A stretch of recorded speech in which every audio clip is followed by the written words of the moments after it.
En la práctica número 1 acerca de instalaciones eléctricas, tendremos que llevar a cabo un circuito multifilar, de foco e interruptor. Los materiales para realizar nuestro circuito son: una boquilla de base, un foco incandescente o LED ahorrador, un interruptor simple, 3 metros de cable rígido número 14 color verde, pero en este caso trabajaremos con azul. Y finalmente 3 metros de cable rígido número 14 color blanco. Además necesitamos herramientas básicas para trabajar con los circuitos, como un playo que tenga cortador de cables. Tanto destornillador plano y de estrella que sean de la medida adecuada para los tornillos de las placas eléctricas. También tendremos los materiales proporcionados en clase para poder llevar a cabo el circuito. Estos materiales son: breakers o conmutadores, multímetro electrónico, y finalmente la caja de control de la cual parte nuestro circuito. Realizando un diagrama más simple, observaremos los respectivos cables. El verde que corresponde al neutro y el cable blanco a la base. Todos estos puntos del circuito se conectan mediante tubería eléctrica liviana MT. Dichos cables parten de la caja de control. La fase parte del breaker mostrado antes, se conecta con la boquilla base y consiguientemente con el interruptor. El neutro se conecta con la caja de control, con el segundo punto de conexión de la boquilla base y finalmente con el interruptor. De tal manera que el circuito siga este camino, partiendo de conmutador y terminado en la caja de control, o de otra forma, que parta de la fase y termine en el neutro. Ahora en la práctica, comenzaremos midiendo el voltaje que existe en los distintos puntos de conexión de la caja de control.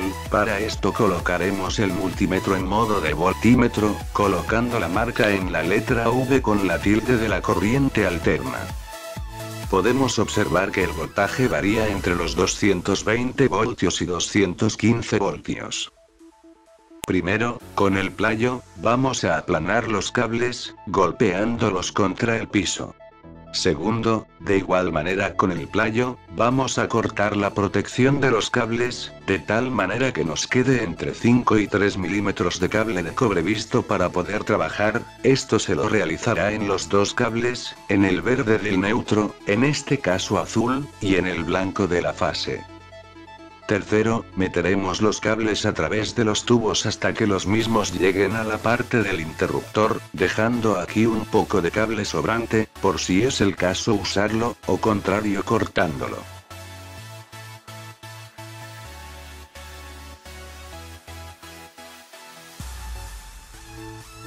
En el cuarto paso realizaremos un corte en el cable neutro, en la parte de la boquilla de base, y conectaremos estos dos cables resultantes del corte, con las terminales que tiene la boquilla base en su parte inferior. Para esto usaremos destornilladores, para poder desatornillar los tornillos que sujetan los cables. Como recomendación hay que tener precaución al momento de desmontar, ya que los tornillos se pueden caer, y estos son muy pequeños.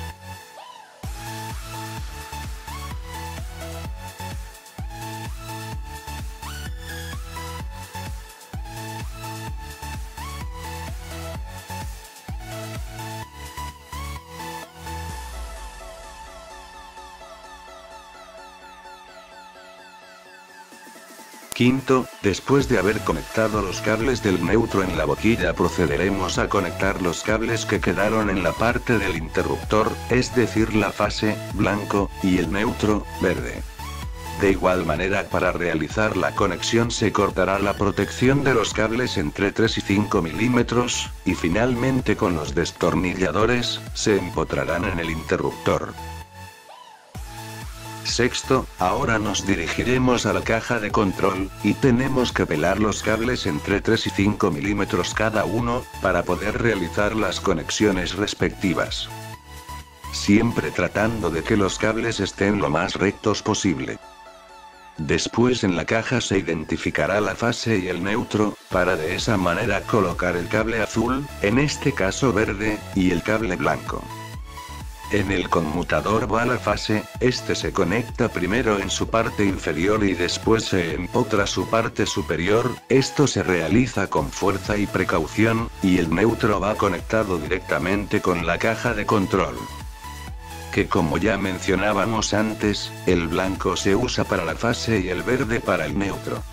De igual manera toda conexión, se realizará a modo de atornillar y desatornillar. Séptimo, finalmente tenemos nuestro circuito terminado, y solo haría falta colocar el foco en la boquilla y subir el breaker, para que circule la corriente, y prender el foco con normalidad.